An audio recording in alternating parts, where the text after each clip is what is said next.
All right, so welcome, John, to this My job. afternoon session.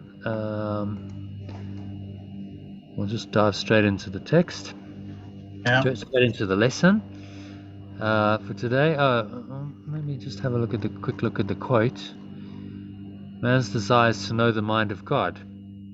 I thought that was very appropriate for the quote. Yeah. Very apt. Yeah. Because it is actually our deepest desire. Although most people wouldn't express their deepest desires, that it's actually what's behind everything else. This Yeah. quest for something deeper, more meaningful than just the shallow surface level of perception in this world. And we all have it, but most people block it. So we'll never be truly satisfied until we make this our fundamental and only desire. I guess one could summarize the A Course in Miracles as saying this is a course in learning how to desire only the eternal, only the mind of God, to know God And above all else. in our usual way of doing things, we'd normally capitalize that M, wouldn't we? In mind of God. Yeah, in the course that would be a capital M. Maybe I should change the quote in the next iteration, but I No, guess no, one no. should quote. Just You for have to clarity. quote it as it is, because Yeah, otherwise, yeah. No, no. It's fine. It's fine. Just for clarity. Yeah. yeah, exactly. We would do that. You know, capital M, mind of God. Okay, so a bit of mind training material there. Sunday session. So we'll go straight into the lesson, and then I'm putting God or love or pure formless awareness. Do you find that helpful in the main lesson as well as in I the? think overall, yes. Yeah. Okay. So the idea is it's just okay. Well, if you're reading it, the translation's already there, so you can read it. You can read it as God, love, pure formless awareness, or if you want to read the alternate, you can just go the mind of love or the mind of pure formless awareness. You don't have to say all three, but it's useful to get a. I think it gives you a much broader perspective on what God is. Because so many people, God is one word. They're not really understanding what that actually means. So that's the idea of the translation. So, do you want to read the main idea? Today's And then, idea. Yeah. Today's idea holds the key yeah, to what. I forgot to read the main idea. So, Sorry. God, love, pure formless awareness is the mind with which I think. Today's idea holds the key to what your real thoughts are. They are nothing that you think, just as nothing that you think you see is related to vision in any way. There is no relationship between what is real and what you think is real. Nothing that you think are your real thoughts resemble your real thoughts in any respect. Nothing that you think you see bears any resemblance to what vision will show you.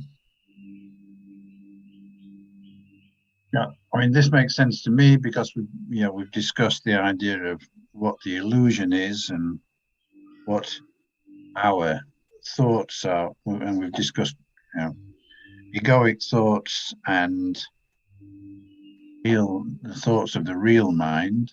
So it's saying again that when we think with our egoic mind, nothing that we see is actually real.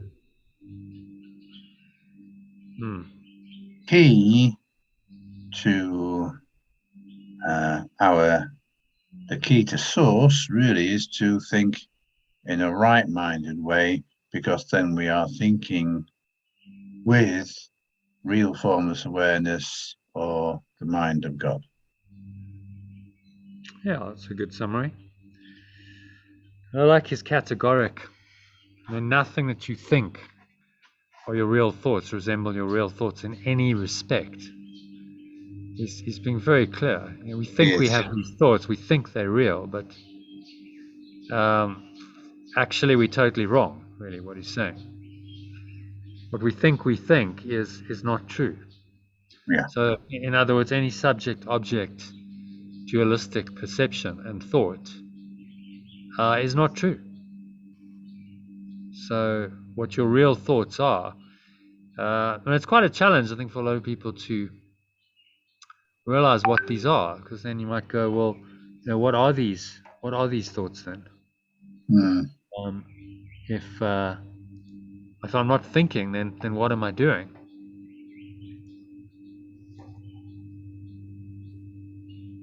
And Jesus is saying, well, you're actually doing nothing. Your mind is really a blank. If you recall one of the earlier lessons, I think it was lesson 15. He says, actually, you think you're thinking, but your mind is actually a blank. These thoughts are unreal because they're about nothing. They're false. It's pretty radical teaching, really. It's the only teaching I think I've seen, spiritual teaching, that goes to this point and says, actually, your thoughts are not real. Whatever you think here. If you're thinking in dualistic terms, subject, object, I see this person, then you're not really thinking. You're actually dreaming. It's not really pure thought. And he's trying to point us to, well, what is pure thought? What are your real thoughts? And that's related to this idea of pure formless awareness. So thoughts of love, if you're really feeling, experiencing, do you think love or do you feel it? But thought encompasses all of it. Then this is where it's pointing us to a state of mind that's beyond the duality, to feeling, this unconditional love, which is the love of God, towards a person. So if you're having a thought of genuine unconditional love, and you're really feeling the connection with someone, then that would be a thought of God. It would be the Holy Spirit's reinterpretation of the apparent separation, but now you bring love into it. Okay, you're happy with number one? I think I am. Yeah. Yeah. Number two.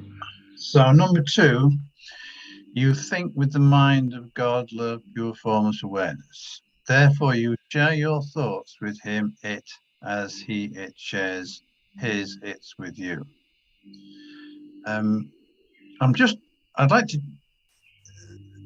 I'm just struggling a little bit with this because it says you think with the mind of God. We don't always think with the mind of God. When we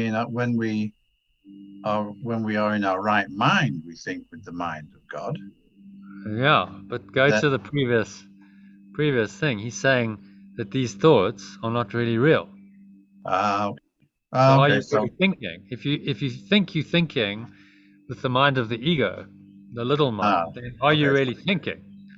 What he's saying is true thinking. Okay, that makes with sense. The mind of God, you see. So he's kind of taken that non-dual idea that actually I'm only thinking if I think with the mind of God. If I'm apparently thinking something other than that, then I'm not really thinking at all. Yeah. Which restores our mind to the idea that, the references that idea that my mind is really a blank if I'm thinking with the ego. Okay, that's good. Really happening. Yep, got it. Yeah. Yep. Excellent.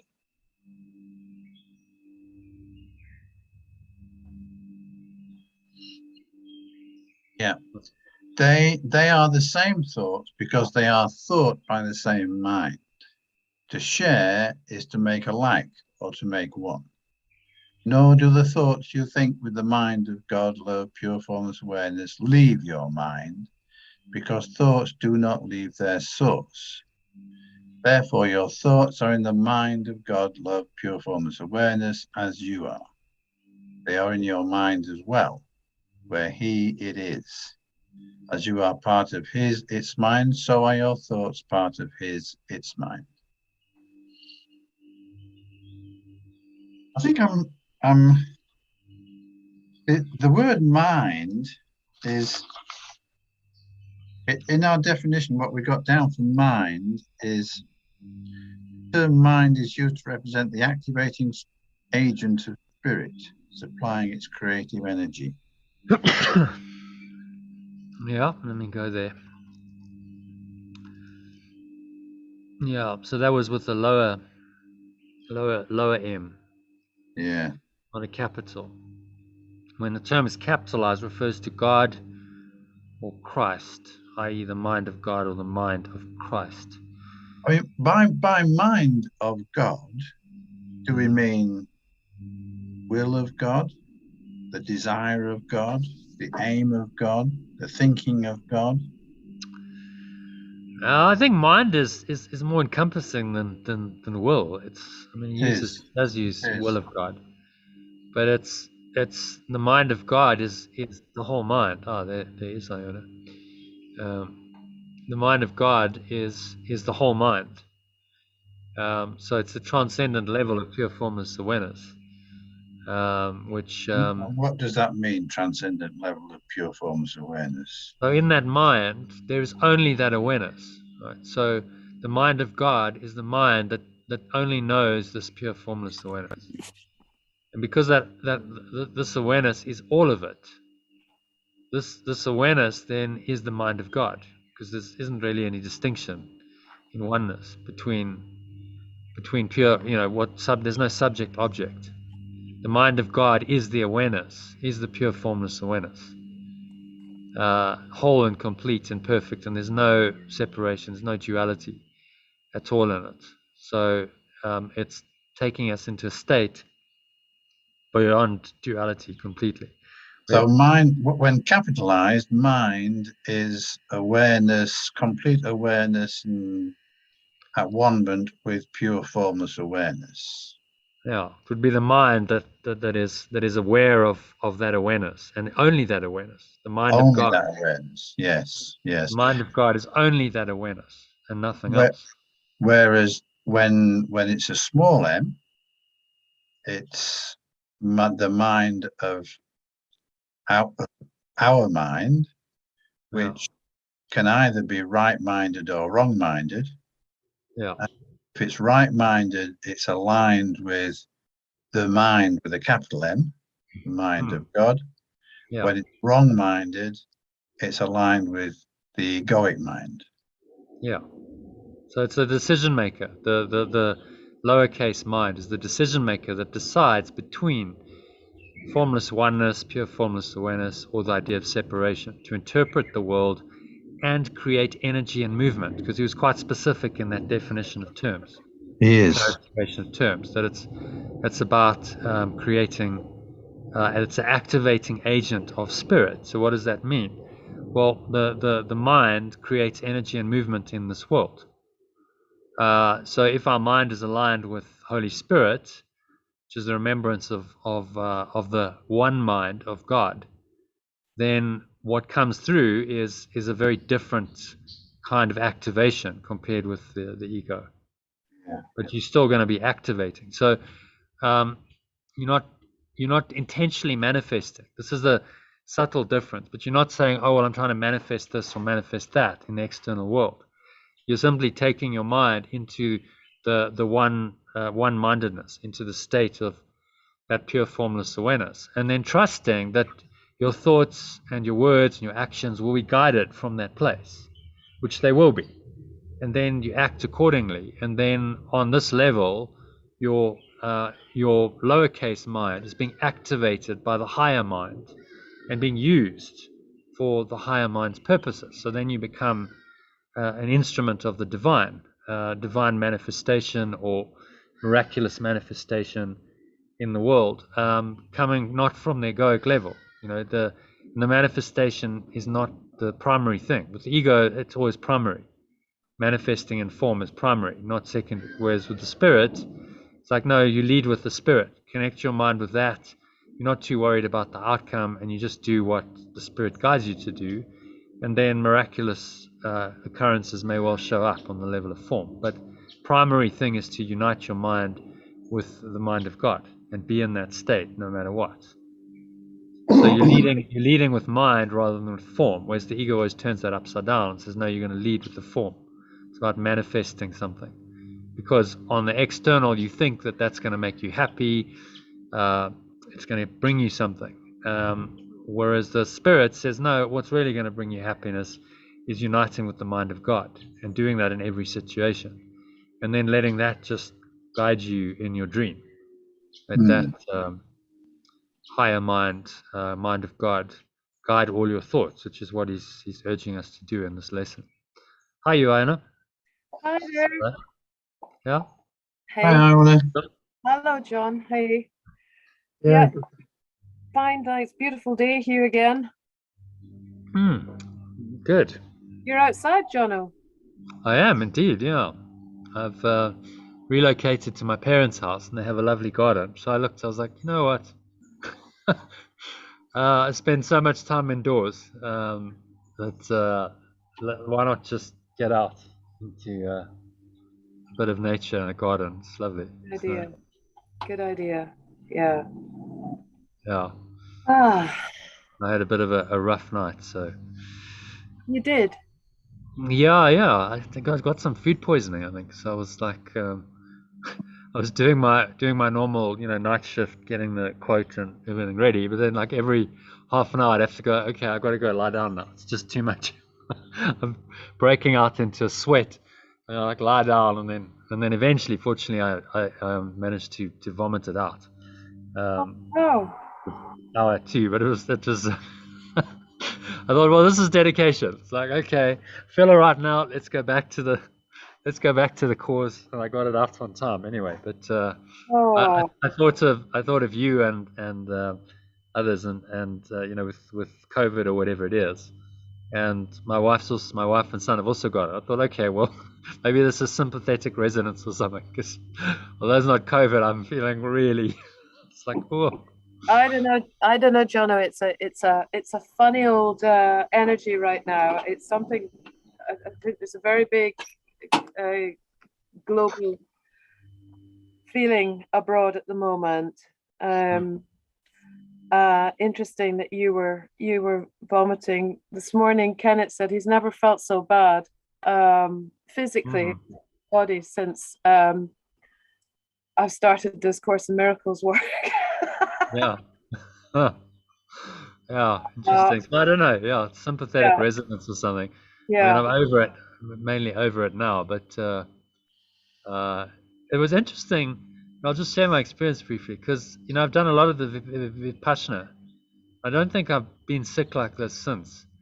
So I just actually observed sensation. I was like, okay, so just try and stay present and just observe the sensation equanimously. Don't, oh, this is dreadful, it's awful. It's like, okay, it's just a sensation. All right, there's sweating, there's really like a feeling in my stomach like this all wants to come up, and I'm like in the process observing it, and it really helped, I have to say, because it wasn't like, oh my god, like this is terrible, I'm suffering. It was just like, okay, sensation arises, and then like, okay, let me lie down for a bit. It passes away after 5 minutes, and then I'm okay. Then it's like, okay, well, it's like in the in between, I was fine. It was just like arising and passing away. So maybe it was a lesson in mind watching for me. Yes. To not not get attached and just let it arise and let it pass away as it did, and eventually it passed away entirely, and not kind of judge it and label and go, oh, this is bloody awful, and it was just like, okay, observe sensation, and if I'm okay to sit and work, then I will. Yeah. And if I'm not, then okay, I'll lie down, and I'll just give it some time to arise and pass away. So it's just quite interesting. It just shows you can approach even the most extreme, physical sensations with that equanimity. Not sure I was perfectly equanimous. I was like sitting by the toilet going, oh. But exactly. I'm observing the sensation, I'm observing the sensation going, okay, well, what does this feel like? And it's just a sensation in the body. And it's arising and it's passing away, and it will come and it will go, so it's not permanent. It's just and just let it do that. It needs to arise and then pass away. So I think it helps you to deal with these kinds of this kind of practice helps you to deal with whatever life throws at you. Another opportunity to let go. Yeah. This morning when I was meditating, I got a real fright. I got such a fright that this kind of big roar erupted from within me, and that's what happens when I'm in a state of terror. It was such a shock. I was quite deep in the meditation. Mm. And then I recovered and I sat by myself for a while, and I thought, well, I could hang on to this feeling of anger and dismay and feeling affrighted, or I could hear your voice coming up. It's another reason to let go. It's another lesson in how to just let it go, let it go. And Good. it was good. Good. It was good. So you hit, this was just in the meditation, just something came up in the meditation. Well, no, I was angry. physically frightened by something that happened within the environment, Right. and I was deep, and I was, and it was like a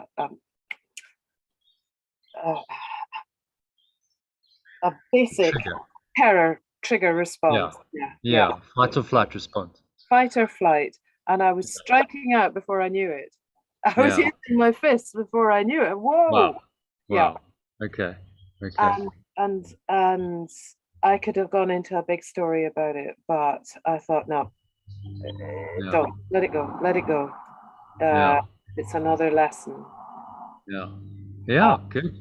Yeah. So you caught it in the moment and just said, okay, you know, I can be aware of that emotion and sensation.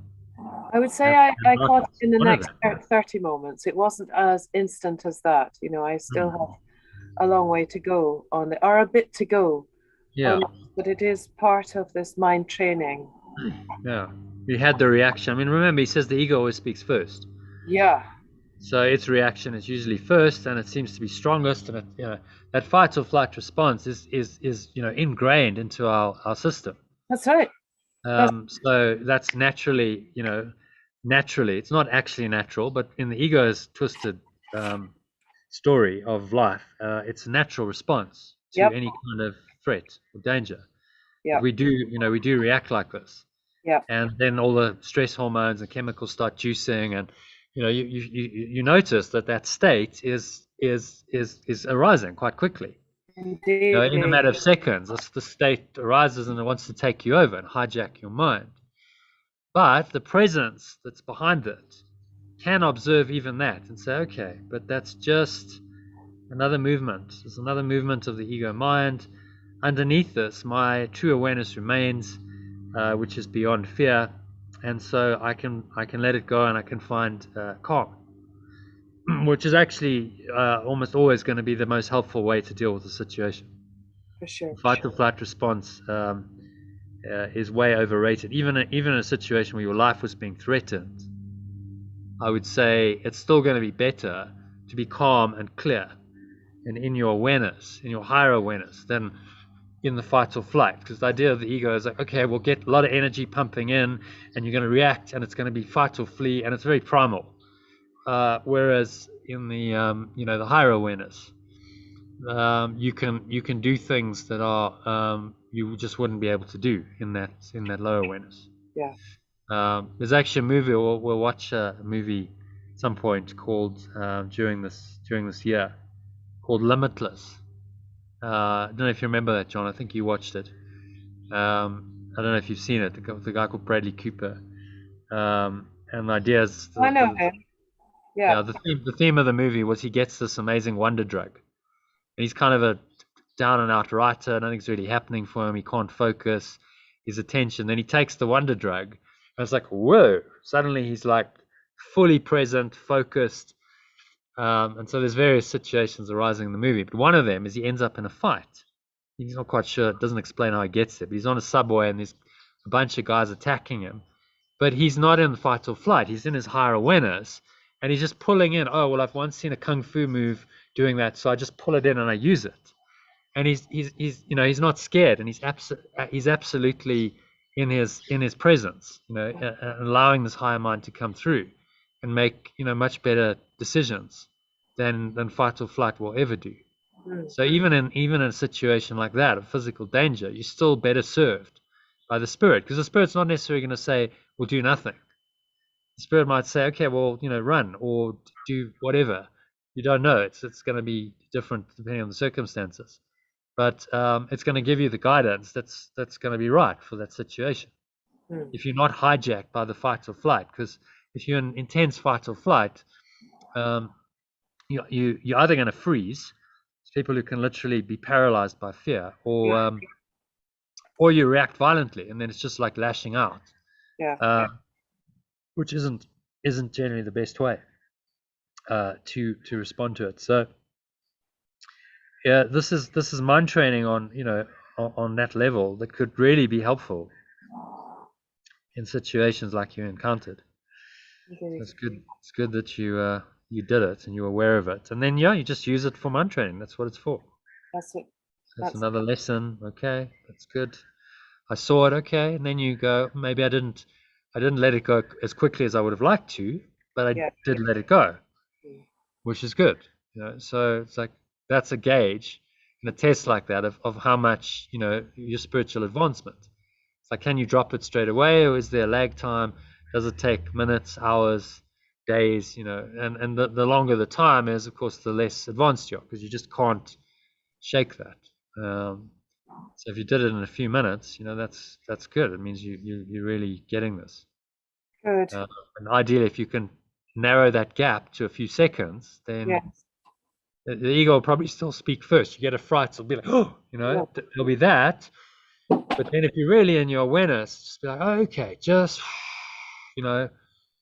drop, let it go, because that underlying awareness is your foundation. You've so trained yourself with these kinds of practices. It's like immediately the default response of your mind is, no, go back to that. Go back to stillness. Go within and let it go, rather than allowing it to be hijacked. And you become much more comfortable with the spirit, with the higher awareness. You go, that feels good, that feels right. And the ego feels very foreign and alien, and something that you don't want. I definitely feel that so much is being tipped on its head right now, and it's quite discombobulating. It's not very nice. I don't feel joyous in my life right now. I'm accepting change, but sometimes the ego voice can be really distressed, and feed in all sorts of ideas about losing touch with old friends and family, and being anxious, and it's a struggle. It can feel really struggling at the moment. Yeah, well, Jesus, he says at some point in the course, if your thought system is upside down and then you're turning it right side up, initially it's going to feel like the equilibrium is disturbed. Oh yeah, right. So the equilibrium is disturbed, and he said, but in the end, there's no equilibrium in an upside down thought system. You think there is, but there isn't really. It's actually very unstable. So in the reversal of it, everything. It's like one of those. Those sort of crystal ball things, which have like floaty things in water inside, and then you turn it upside down, and everything turns up, and the whole thing gets shaken up, and then it settles gradually. So that's what you've just done. You've gone, okay, turn it upside down, and now all the stuff's been thrown up in the air, and now it's kind of got to settle and find another equilibrium. But you have to do that. You have to do that reversal. And in fact, he advises it that it's quick. Do it quickly, rather than slowly, because otherwise the ego can come in and reinterpret it and say, oh, no, don't, it's like, okay, shift it. And that's the advantage, like a 6-week course. It's quite quick. And it's like, okay, shift it, turn it right side up, and then, okay, you're going to deal with some of the fallout of that subsequent, which is why we have an ongoing program, because that's just the start of the transformation. And it's I'm glad I'm persisting when there's two of us in a very confined space, both of us going through a snowstorm. Rolling over and over. You don't know which way is up. Sometimes you're like, what the heck is all of this about? I literally say to Lucy this morning, I don't know where my mojo has gone, in terms of what I used to do, how I used to work, and everything was very kind of, then I'll do that, and then I'm doing this and that painting and that exhibition and la la la la la. Now it's just, does any of it matter? You know, anything else, Yeah, is this important at all? yeah, You know, yeah. what is the whole point of everything anymore? And it It's can feel very disorienting, can't it? really disorienting. Yeah, because that old egoic compass of like, no, this is important for itself, Yeah, is now like, hang on, well, maybe it's not important for itself. Maybe exactly. actually, it's Maybe not none of at it's right. all. And so I've got to kind of integrate and process and deal with this, and then come to a higher level. And that process of reintegration and fitting it all into a new thought system, this is the work, and it takes time. Okay. But know that when you do that, you know, this art of letting go is a good example. It would not have come out, it would not have happened if I hadn't done that myself. I had to go through that very disorienting, like what the hell's going on, what's Okay. happening to my life. You know, is it even worth carrying on with any of this? You know, you have suicidal thoughts. Yeah. This is not for the faint-hearted. It's like, what's the point? Okay. But it's like everything's being turned upside down, and it feels very, very disorienting Yeah. for the ego. It's like, you know, what the hell's happening here? Just go back Yeah. to how you were. But actually, you don't want to go back to how you were, because you weren't really happy how you were before. It was just a bit more, you were a bit more stable in your ego thought system, and you thought that was some kind of stability, and that was then a Yes. foundation of your thought Yes. system. Yes. And actually she's saying, look, it was never stable. It was always going to disappoint you. You just didn't know it. And now, you know, he's come in and he's turned it all upside down. And you have to kind of reintegrate. And in that reorganization of your thought system, it's going to feel traumatic. It is. Because you've got a thought system that's carried you through your life to this point for 58 years. It's quite a long time. And then it's like, whoa, okay, it's all been turned upside down. I really don't know like where I'm at anymore. Yeah. I don't know how to even live my life anymore. No. Because I was basing it on an egoic thought system by default. And I Yeah. wasn't even aware of it. And so now this is where faith is called for. It's saying, have faith. You know, this will not last. The Holy Spirit will help you to reorganize, to reintegrate. Just trust the process and go through this undoing, and then allow it to reorganize your life in another way. And if you just go with the process, it will. Okay. You know, because it wants to use you as a channel for its work in the world. Okay. This is the mind of God, and like wants to use Iona's mind for its purposes. But it can only do that if the ego drops away, because the ego blocks that. And so, you know, it'll use all of your gifts and your skills and your talents in a way that I don't think you can even conceive of right now. No, I You can't. really can't. No, and that's okay. I can't see It where goes way beyond vision and vision boards and this is what I want. You don't know. No. But there's fortunately there's you don't have to know, because the Holy Spirit knows, and you just have to kind of go with the process and be willing to go through the discomfort of the undoing of, okay, everything I thought. I mean, this lesson, you know, nothing that you think is real. There's no relationship between what is real and what you think is real. Nothing that you think are your real thoughts resemble your real thoughts in any respect. Nothing you think you see bears any resemblance to what vision will show you. I mean, that's pretty like, talk about a thought reversal. He's going, okay, actually, 99.9% of your thoughts are not even real thoughts. You're not even really thinking here. Your mind is really a blank. You're thinking based on an idea of separation that's not true. Yeah. So your thoughts, what you think of as thought that's guided your life, isn't actually true.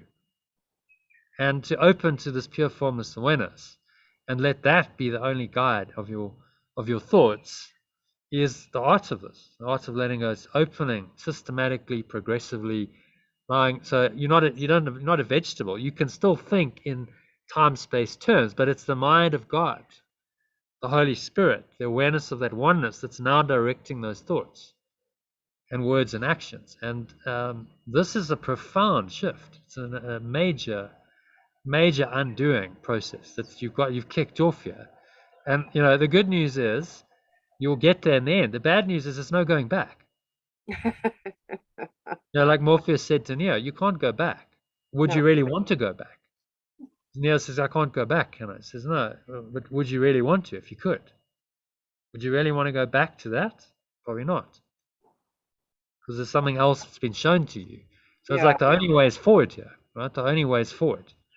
You've got to just moment by moment through your day, just be willing to go through the hero's journey. You're on a hero's journey, I know. That's what's going on here. And the hero, if you recall, it's worth looking this up again, because the hero has to go through all kinds of trials. This isn't all roses, is it? No. At all. This is actually very difficult. Yeah. Which is why it's a hero's journey. If it was easy, then it wouldn't be a hero's journey. Oh well, just everyone does it. But it's not. It can be incredibly difficult. This can test you to the very core, the very fabric of your being here, of what you think is you, is being challenged and tested in the hero's journey. And these challenges and temptations keep coming.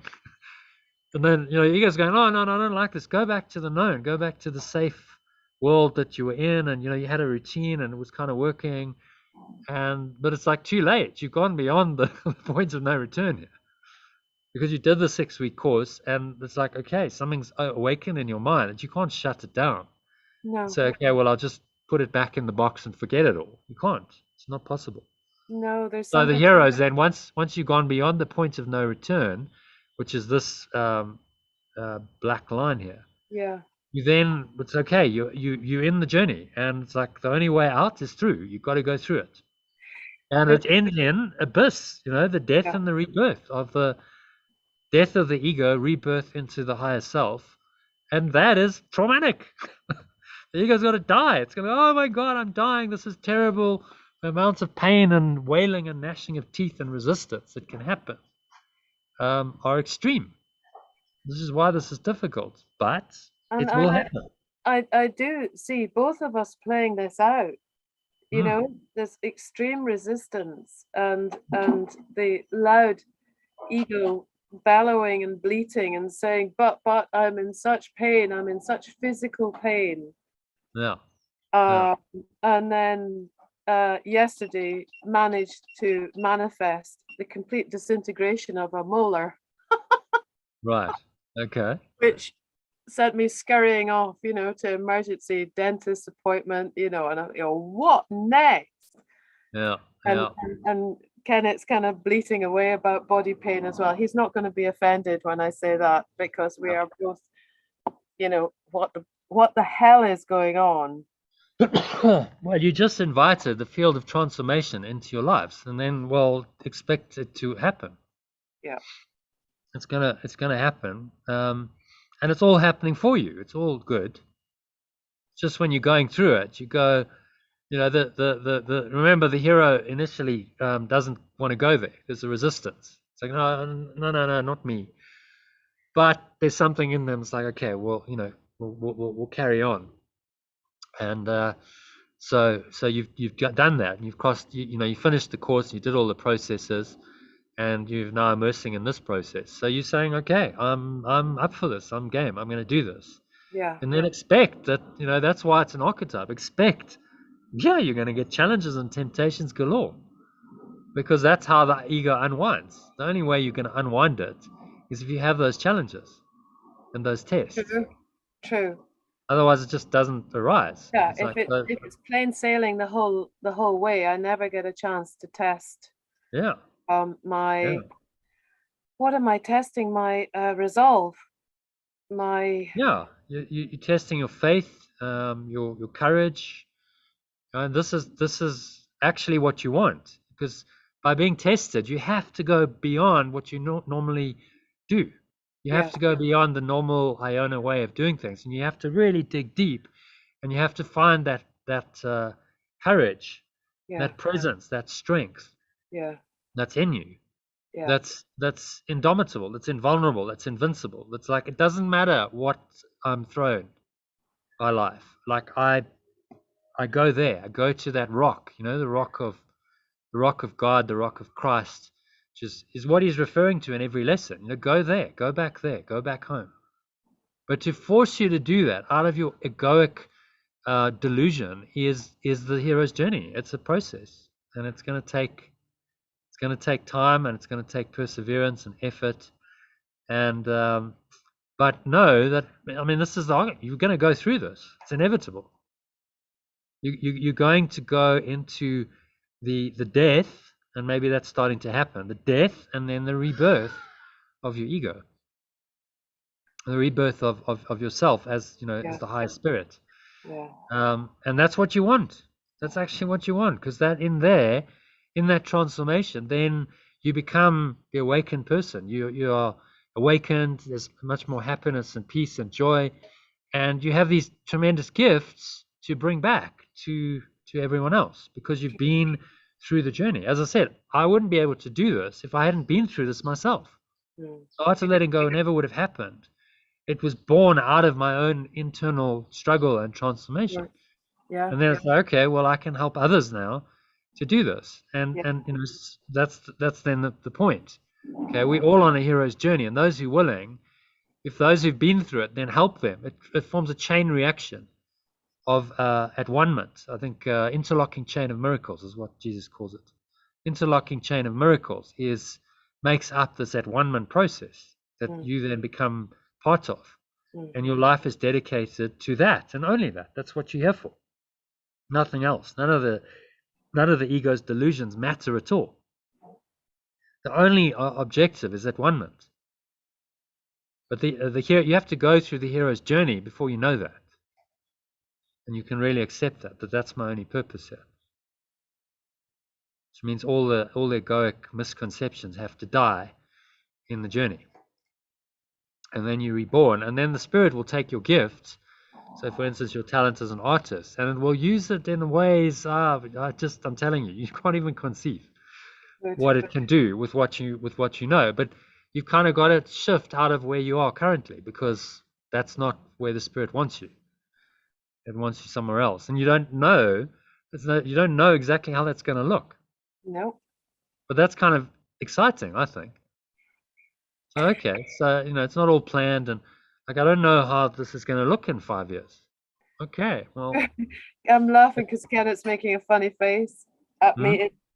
I was giggling because Kenneth was making a funny face.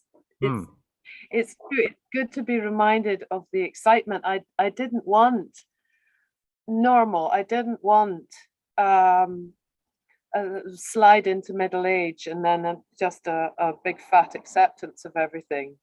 You know, in many ways, I've been kicking over the traces for a number of years now, really, since I met Kenneth, and really realigned my whole family at great fear and trembling.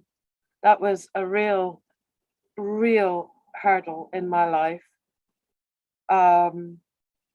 And I've emerged with a pretty intact family, because the determination there was to transform and to not fall out of love with any of them, and that was a lot of people to keep on board.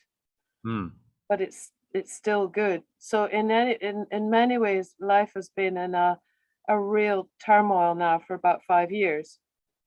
Yeah. Now it's just gone to another level. It's gone to another level. Yeah. Because you needed to grow some more. So it's like, okay, we'll just up it. We'll up the ante a bit. I think John once said, I don't know if John's still there, but he once said, well, why do more people don't do this? I'm like, well, because it's hectic. That's why. It's not easy. No. Like, you're going to take on a hero's journey. It sounds, there's nothing particularly glamorous about it. So hero's journey, you know, it's not bling and, oh, wow, you know, it's like, whoa, this is like deep stuff. You got to face your demons. You've got to dig deep. You've got to really persevere. This isn't for everyone. Most people just want to stay in the comfort of the known. Yeah. So that's why. I think not that many people up for it. That's true, and I think what can be dismaying, for me, is I thought I'd done it. You did one cycle of it. Yeah. But you're cycling it now. It's the second cycle, and there might be a third one, and you know you can cycle through this a number of times. Right. in your life. So now it's another call to adventure. John's email was a call to adventure. It's exactly what it was, saying, okay, are you up for this? Are you going to dive into this or not? Then you join the masterclass, you take one step, you go, yes, okay, I'm up for it. Okay, well, you've chosen. Yeah. And, you know, the hero goes, why is this happening to me? Remember, Nia, why is this happening to me? I didn't do anything. Oh, yes, you did. You've been searching night after night for the answer to your question of what is the matrix and what's actually going on here. You've been asking for years. Now suddenly it's coming to you, and you go, well, no, I'm not sure about that. Yeah, I asked for years. It's true. It's true.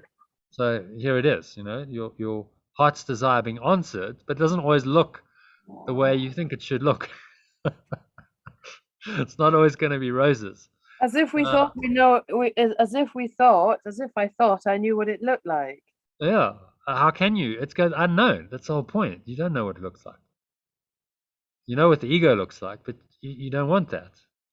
Because it's sliding into old age mediocrity and like that's what most people do. You know, they just keep the same pattern of thought going, and you just watch that, you know, slow slide into mediocrity and death eventually, you know. And yet actually at, you know, 58, this could be the most productive next 20 years of your life. I because believe you've had all of the life experience to prepare you for now. Okay, now I'm actually ready to be truly useful, to be truly helpful to others on the journey. And you know, I can really come into my own as a teacher and a healer and so on. And I've had all this life experience, which is you know, really, that's what's brought me here. Everything's brought you to this point. Yeah. And that's kind of exciting. You're going, well, okay, wow, how can the spirit of infinite eternal love that is, you know, there's no order of difficulty in miracles, how can that do my life? Yeah. Whew, I mean, that's an adventure. That's just going to blow open all the, you know, the limitations the ego's put on you. How can this do my life? Yeah. In a way that I don't really know yet, but it's like I'm open to letting it unfold. And that's what's happening. And I mean, it's amazing. You'll look back on this, you go, wow, it's just an amazing time. I'm really grateful, although it was very difficult. I'm really grateful that I went through it because it was necessary. I mean, I do give gratitude, and there's many times when I thought, my God, this little place has just been witness to some amazing minutes and hours in my life. It's just incredible what's going on right now.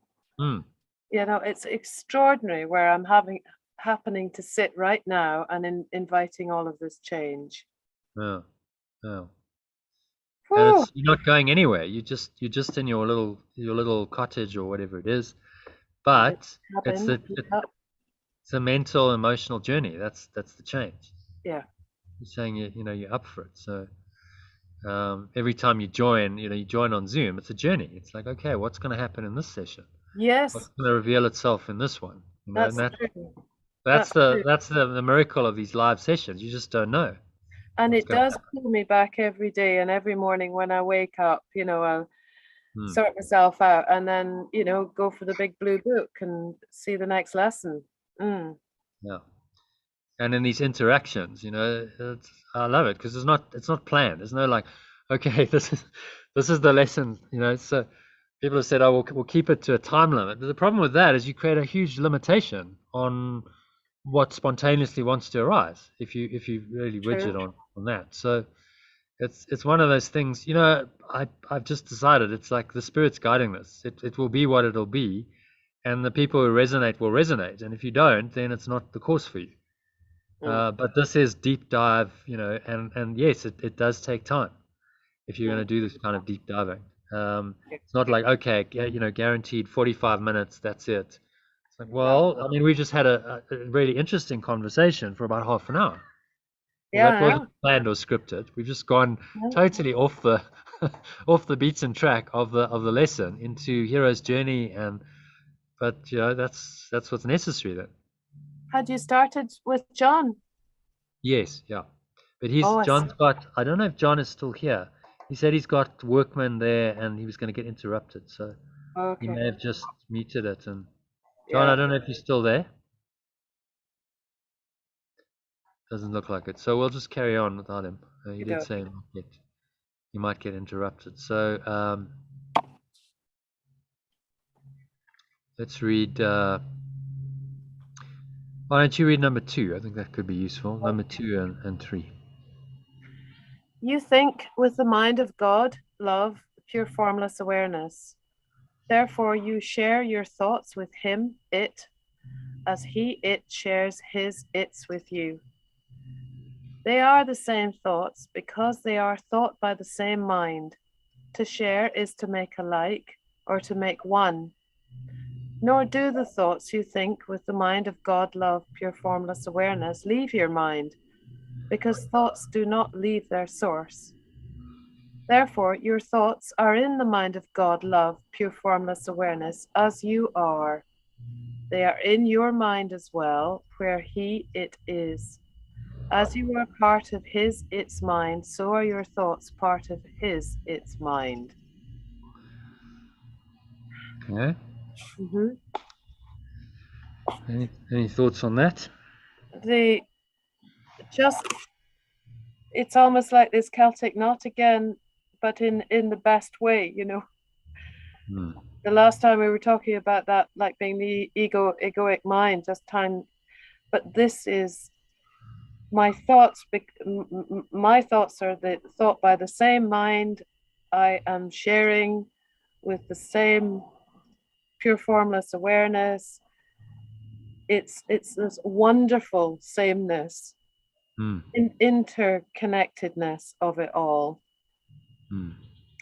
My thoughts are in the mind of God, as I am. How can I be anywhere else? Yeah. So I am that presence. I am that presence. You know, I am one with the Father, and I'm one with the Son, and the Father and the Son are one, and we're all one. And so it must be one mind. And any thought that's other than that is then a delusion. It's not true. It's not a real thought. Yes. That's it. Beautiful. Okay. Does it help to put these alternative translations in here? Because I've just thought I should do that. So it's wonderful. I was wondering. I was noticing this. Yeah, that's my. I put that in. That's very good. So when just I to read, make it clear for people.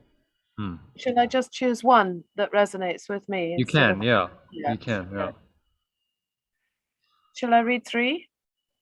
Yeah, I think so. Where then are your real thoughts? Today we will attempt to reach them. We will have to look for them in your mind, because that is where they are. They must still be there because they cannot have left their source. What is thought by the mind of love is eternal, being part of creation.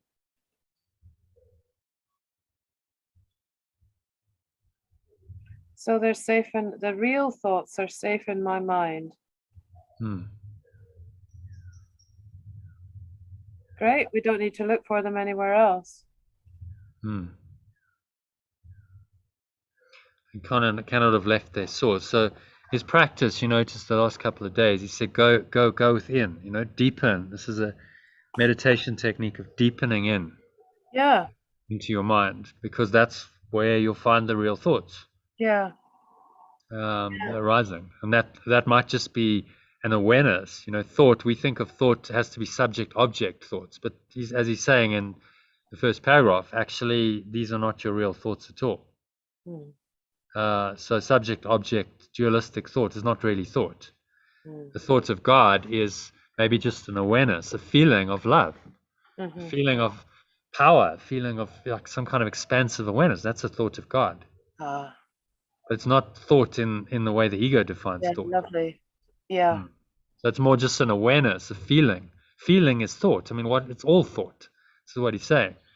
And there's no real distinction between what's thought and not thought. So an emotion, a feeling, is thought. There's something arising in your mind. And the mind is experiencing all of it. Anything experienced in mind, which is everything, your entire experience, is thought. So those thoughts of God are thoughts not necessarily of any subject object, just a feeling of, you feel really deeply connected to your source. You feel expansive awareness. You feel a power surging in your mind and in your body. These are thoughts of God that are not the normal kinds of thoughts that the ego is thinking. So it's directing us to a whole different ball game here. It's just a totally different way of thinking and then perceiving. Okay, you want to read number 4? Our 3 5-minute practice periods for today will take the same general form that we used in applying yesterday's idea. We will attempt to leave the unreal and seek for the real. We will deny the world in favor of truth. We will not let the thoughts of the world hold us back. We will not let the beliefs of the world tell us that what pure formless awareness would have us do is impossible. Instead, we will try to recognize that only what pure formless awareness would have us do is possible.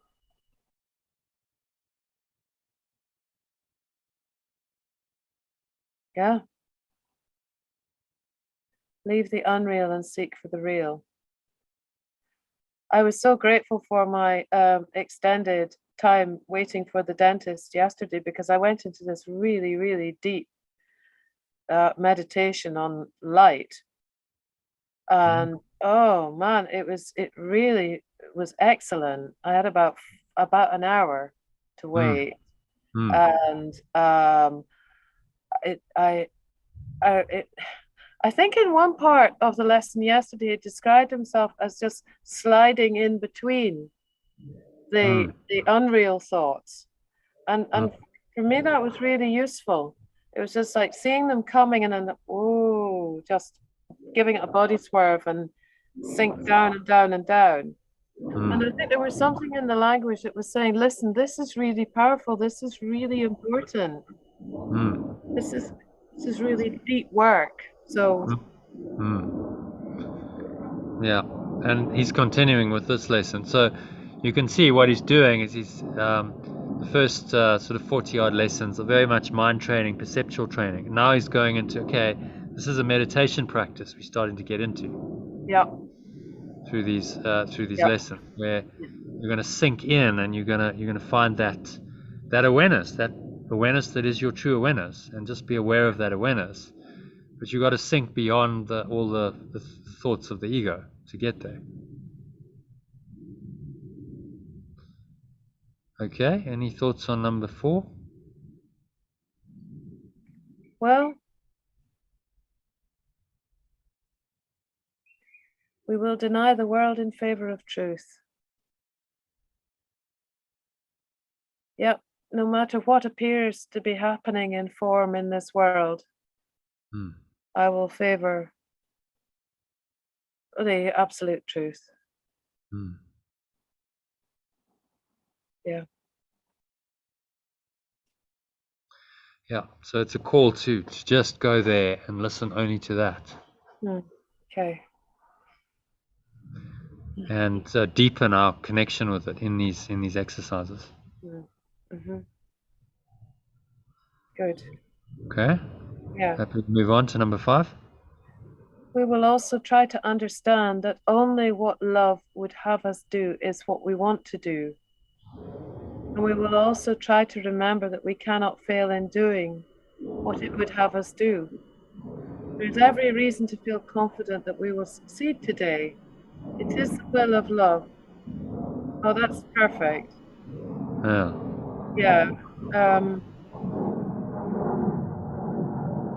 Have us do is what we want to do. And my mind has another idea. Yeah. The ego is the other idea, the resistance to this. Yes. Actually, I think I've got a better plan. Yes. That's the ego. Actually, I've got a better plan. Follow me. But when you unpack it into what it really is, it becomes very obvious that it doesn't have a better plan at all. We go to the sent into hell. I mean, who in their right mind would think that what's going on here in the insane world of projection and perception and separation, based on separation, who would think that that's a good plan? That this is any kind of way to live? Yeah. Really, when you break it down. So he's saying, no, this is not a good plan at all, and you just need to recognize it. Finally, recognize it and be willing to say, okay, well, I'm choosing just the spirit. Yeah. That's all. Simple in concept, but the application of this is, yeah, it's that's why it's a hero's journey. You know, whoever does it has really gone on a journey and faced their own demons and overcome a lot of obstacles. Yeah. So, and it's not supposed to be easy. You know, and if it was easy, we would all have done it a long time ago. Yeah. You wouldn't be here still in a human body, you know, knocking around in an illusion. You wouldn't be here if you'd done it yet. So it's not easy, but you can do it in this lifetime. This is the call. Jesus is saying, look, I'm giving you the whole teaching here. There's no higher teaching on the planet, and you're not going to find a higher teaching ever. Just this is the truth. So, you know, are you willing to just learn it now, or are you going to delay for another 100 lifetimes? Do you really want that or not? No, I would go, okay, you know, this is it, enough already, you know. Yeah. Let's just do it. Get this job done in this one. And I don't have to come back. I can just go back to pure formless awareness and not have to repeat another life in a body in another time with other parents and you know, like why do you want to do that? So what he's trying to say to us, why would you want to go do it all over again with all of the vicissitudes and the ups and the downs of the human experience? When you realize that pure formless awareness or love is just being held out to you and saying, look, this is actually all you really want. This human story is not what you want at all. So it's profound. I mean, this is like you're playing for keeps here. This is it, you know, and the ego will get very nervous. It's like, oh my God, she's got the truth. The ultimate truth. Oh my God. Mobilize all defenses very quickly. That's exactly it. You know, ego is really scared. Yeah. That actually I'm allowing these huge ideas that I'm in this for the long haul. I'm changing my mind. I don't want to do this life again. There is not going to be a platform for ego on this soul's journey. And then the resistance is huge to that, because it's like, oh my goodness, I'm being dislodged. Yes. I'm not in charge anymore. I'm in charge, Iona. Remember, I'm your friend. Remember me, and doing whatever it can possibly do to pull you back into that zone of actually listening to it and going, I'm going to give this some headspace and actually listen to this as my guide. So, and that's the resistance. Those are the challenges and the temptations, because the ego doesn't go without a fight. No. So it's the hero's journey is the spiritual warrior. You have to take this on every day. Say, okay, I'm not fighting anyone other than my own split mind. I'm fighting my own self. Right. So. It feels like a struggle and a battle, because it's got this huge resistance to truth. But the way out of it, Jesus is saying, look, the way out is not to fight it. The way out is just to let it go. You can't. If you fight it, you make it real. Yeah. Saying like, I'm just going to undo that thought. I'm not going to think that thought. I make it real. So if ego pops up and says, what the heck are you doing on a Zoom call again when you should be doing la la la la la, and you might make some money doing that. So, really, you're at this again? How indulgent. How incredibly indulgent. Yeah, because it's trying to convince you that actually, these worldly pursuits are much more valuable than the truth. And of course it's going to say that. It's going to find every reason for you not to do this because it's terrified. It's like, okay, this is game over here. If she continues on this journey, ultimate truth, you've got a spiritual master, Jesus, who's guiding this, and the Holy Spirit coming through very powerfully in this teaching. And you've actually got quite a good structure on a worldly level to do it. Yes, I know. Oh, And, so it's all there. The ego will say, "Oh, you can't. This is too good." You know, that's another tactic. It can't be this. It can't be like this. You've got to, surely, if you wanted to become enlightened, it's going to have to be more of a struggle. Yeah. Yeah. Which is really upside down thinking. Yeah. That Because it doesn't wants to make it hard. Yes, exactly. Like hard, impossible. No, you're never going to achieve it. You know, That's you'll try right. and you'll try and you'll try. And it's not just, okay, just practice every day, do the course, do the lessons, and you'll get there. If you practice diligently and, you know, as well as you can, according to Jesus' instructions, he's saying this process works. I know it works because I'm a master teacher. I did it myself. I know how this thing can work for you. I've designed it. You don't have to worry about the design. The design is good. Just will you follow the instructions or not? And you know, of course, we don't all follow them to a T. I don't think anyone has ever followed the workbook instructions to a T. But it's okay because at least you're doing it. You're doing it in your way, and you're finding a way to integrate into your life. And then shift happens. Shift happens. Yeah. Take out the F, and then you know. It's the same thing, really. Yeah, really. The ego says, "Oh, this is shit," but actually, it's shift. It's shift happening. Remind yourself of it. I will. When it's happening. Yeah. Good. Okay, number 5. Okay. So we read number 5. Oh, did we? Okay. Yeah. Yeah. So it's just a call to. It's every reason to feel confident. Yeah. Okay. It's asking us to really start trusting this power in our own minds. Saying, yeah, you know, I can trust this always. Increase my faith. Each lesson is strengthening your faith and your connection in this power and presence that is not tangible. You can't see it, feel it, touch it, taste it, but undeniably there's something there.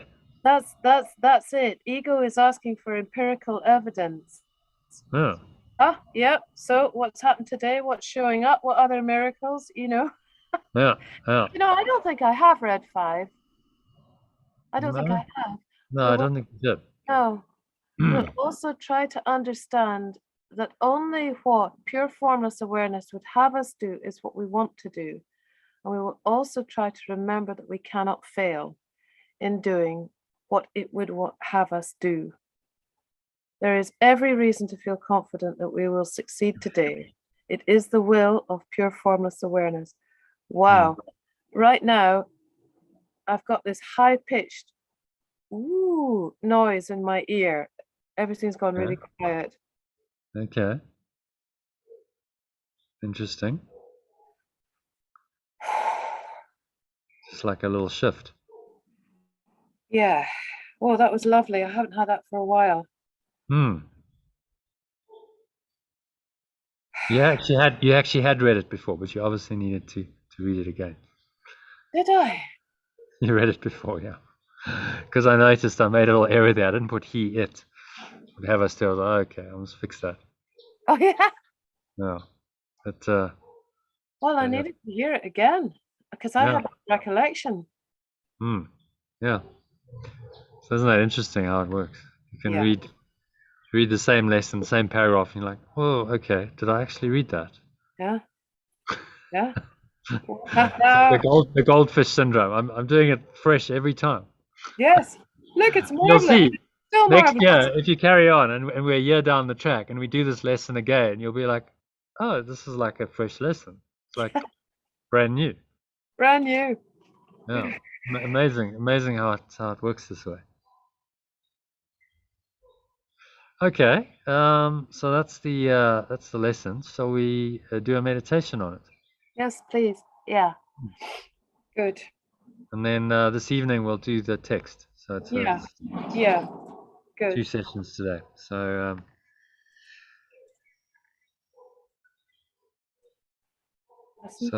just making yourself comfortable. Yeah. I'll just mute the phone. Yeah.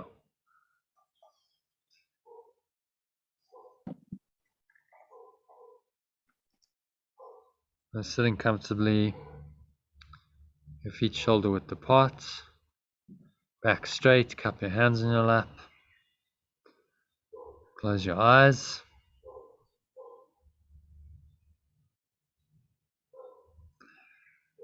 And start off by taking a nice deep breath in through the nose. Breathing in, noticing how the stomach rises and the chest rises. A subtle flow of air in through the nostrils. Clenching the sphincter muscle used to lock the energy in. Squeeze the last drops pure and out. And just feel this warm wave of energy rising up into the heart center. Pull it into your heart. Put one hand in your heart space to connect with your heart. And draw it all the way up into the crown of your head. It's a maximal inhale breath. Now just repeat today's idea to yourself. God or love or pure formless awareness is the mind with which I think. And then just add a few relevant thoughts of your own. Just keeping the main idea in mind. So you think whatever thought comes to mind. My mind is one with God's. My mind and God's mind are one mind. Just giving you examples. Just whatever arises, just let it spontaneously arise. Don't censor it. You might be amazed at how much understanding of this thought system you really have as these things come to mind.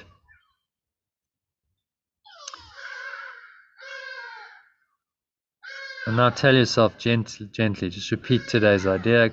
God or love or pure formless awareness is the mind with which I think. Breathe in again. So you're breathing in this loving presence. And say to yourself, my real thoughts are in my mind. I would like to find them. Set that as an intention. My real thoughts are in my mind. I would like to find them. And then try to go past all the unreal thoughts that cover the truth in your mind and reach to the eternal. So exhale out through the mouth. Imagine you just blowing these unreal thoughts away like clouds. They have no substance. They are not true. Simply blow them away with the breeze of your breath to the nothingness they really are.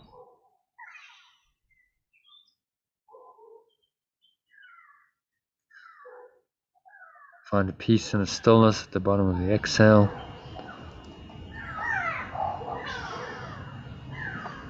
Connect with this foundation in your mind, this pure formless awareness, and all the senseless thoughts and mad ideas with which you've cluttered up your mind, or the thoughts that you thought God or love or pure formless awareness in the beginning. They are there in your mind now, completely unchanged. And they will always be in your mind, exactly as they always were. Everything you have thought since then will change, but the foundation on which it rests is wholly changeless. So breathing in through the nose, noticing the stomach rise and the chest rise.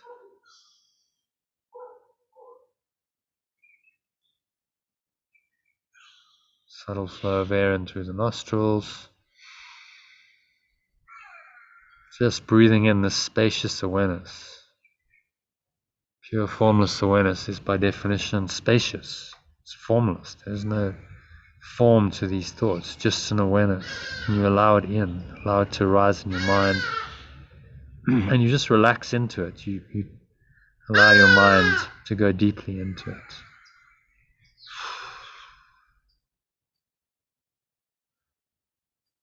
As you exhale again, just blowing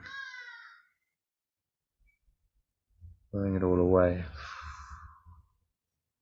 Letting it all go to the nothingness that it really is.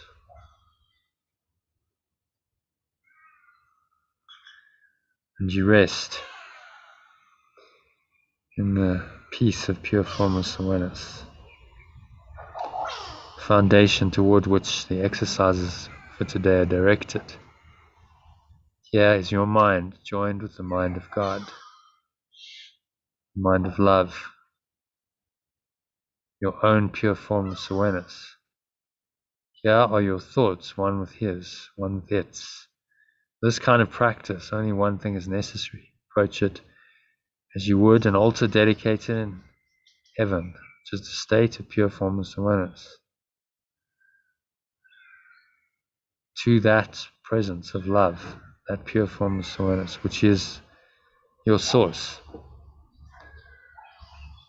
and to the extension of this state in your mind. So you're allowing this presence to extend into your mind right now. If you notice any obstacles, any resistance to this, just observe that casually and smile and just drop it. And just let it go.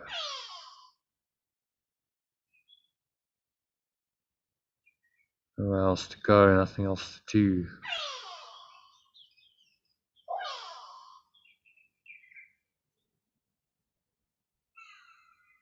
Nothing else to think about.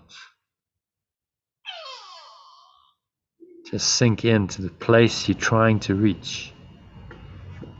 The heart of your awareness, the foundation of your own awareness.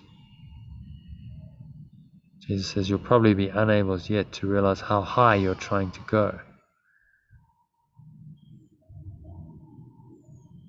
And even with little understanding you've already gained, you should be able to remind yourself that this is no idle game, but an exercise in holiness. Exercise in cultivating your pure formless awareness, allowing it to be the only awareness in your mind, in an attempt to reach the kingdom of heaven, which is the state of perfect love or pure formless awareness. So just invite this in.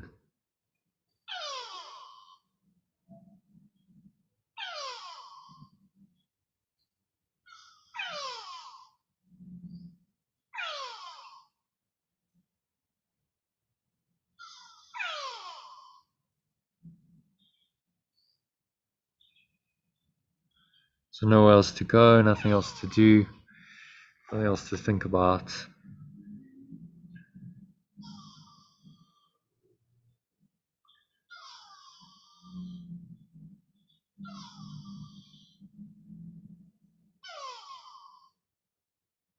Just breathe, relax, and be still.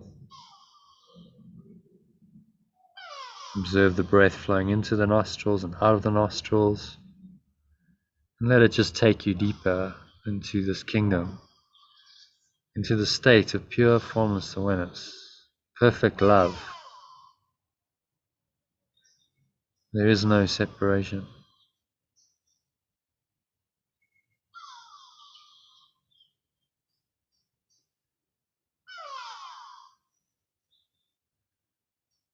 And just sinking inward. Observe the breath, let the breath breathe you, let it take you deeper and deeper. If there are any thoughts going on, any ego thoughts, any resistance, and just observe those as little clouds, that's all they are, just wispy clouds, there's no substance to them. And you just go beyond them to the pure blue sky of your true awareness, and the light that shines through it.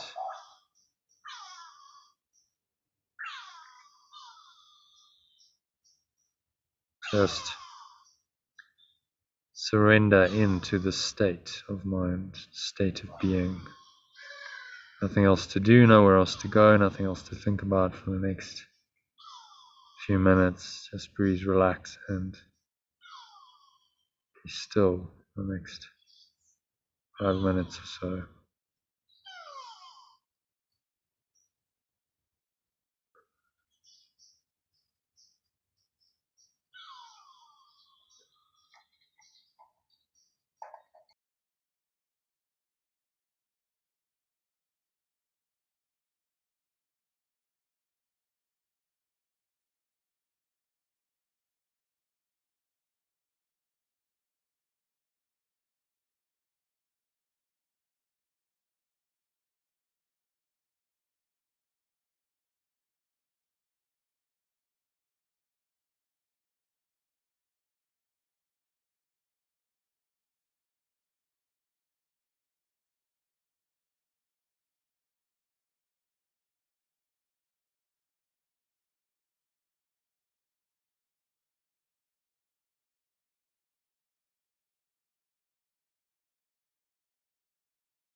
If any thoughts arise, just observe them casually, and just cloud patterns, and you're just going to sink beyond them. Just let them go and sink inwards, deeper into your mind, to the pure formless awareness that you are. Use the breath to help you let them go.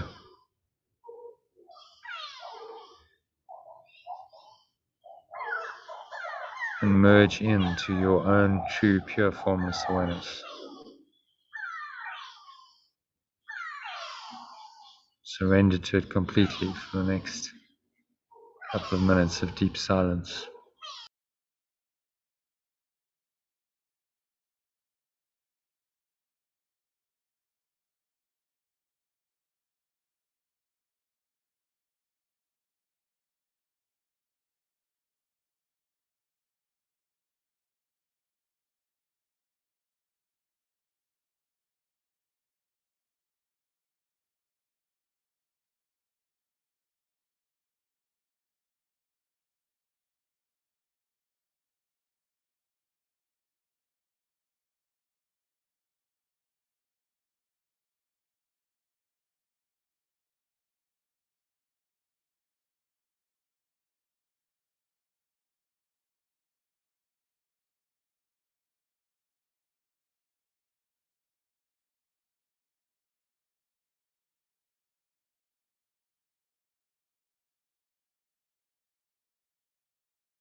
So just gently coming back to awareness of the body, the breath, and the senses and the world. On the count of 3, you're going to open your eyes. So 1, just breathing in, noticing how the stomach rises and the chest rises. Subtle flow of air in through the nostrils. Feel a subtle rise of energy up the spine to your heart center, on up into the crown of your head. Pausing at the top of the inhale. Just notice any thoughts in your mind. If it's just empty, spacious awareness, more a feeling than a thought, just appreciate that, enjoy it. These are the thoughts that you think with the mind of God or love. If there's other thoughts, time, space thoughts, thoughts about people, places, events, and circumstances in your current life, observe those. Remind yourself that God or love, pure formless awareness, He is the mind with which I think. Not sometime in the past or the future, but right now. So you exhale out through your mouth, just drop it all away. Whatever the thoughts are, you can just release them. Imagine you blowing them away like dark smoke out of your mouth. And you're just sinking inward again to the kingdom of heaven, the state of pure formless awareness. At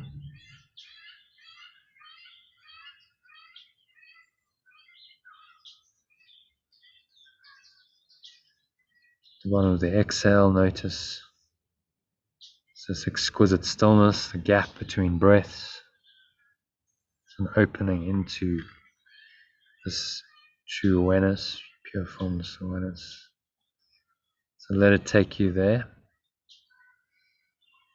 On the count of 2, you're going to notice the weight of your body pressing down into the chair and your feet touching the ground. You're going to notice what you're feeling with your hands and touching. Maybe there's a subtle taste in your mouth as you inhale. Notice any smell in your nose. Notice what you're hearing. Noticing all these things from this very still, calm, surrendered state, which is your pure formless awareness. So you are interpreting the world from this state of awareness, from the ground of being. And everything is much more peaceful, much calmer, more loving.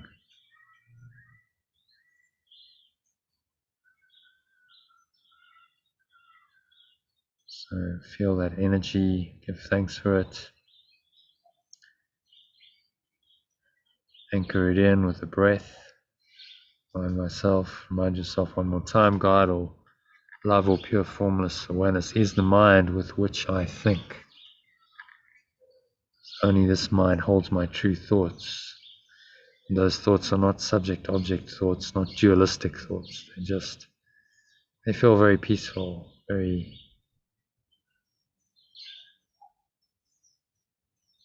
calming.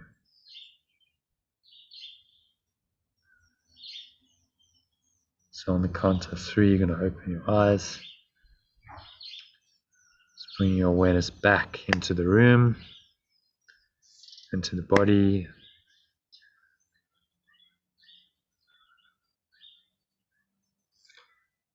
Gently open your eyes.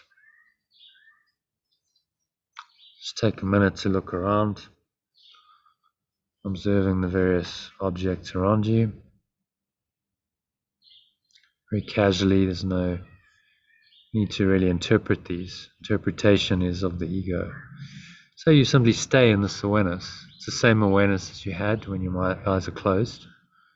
Now you're just in sense perceptions, but that awareness hasn't gone anywhere. It remains your true awareness. So say to yourself one more time, God or love or pure formless awareness is the mind with which I think about everything that I perceive in this world.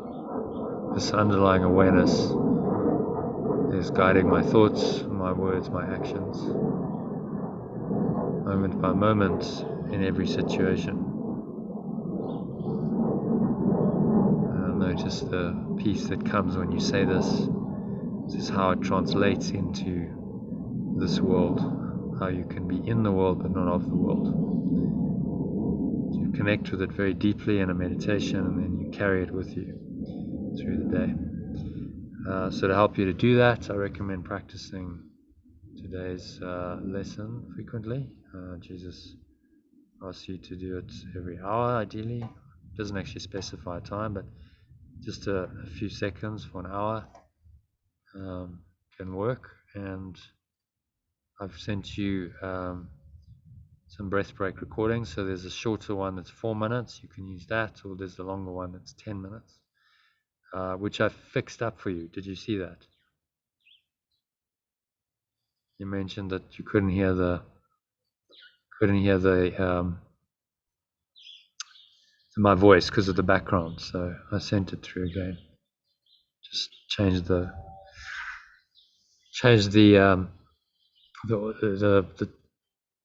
volume of my voice and of the background noise.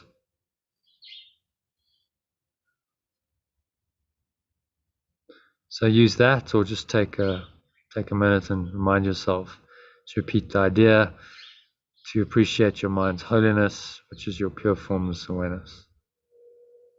Stand aside briefly from all the thoughts that are unworthy of it, whose host you are, and thank it for the thoughts that it is thinking with you. And that could be a simple 10-second practice period, just to remind yourself. Or you can go into it a bit more, spend a minute or 2 or 4 minutes. It's up to you. But we will practice this again tonight in the session tonight. So hopefully you can join us then. Okay, so I think that brings us to the end of the session. So just going to stop the recording and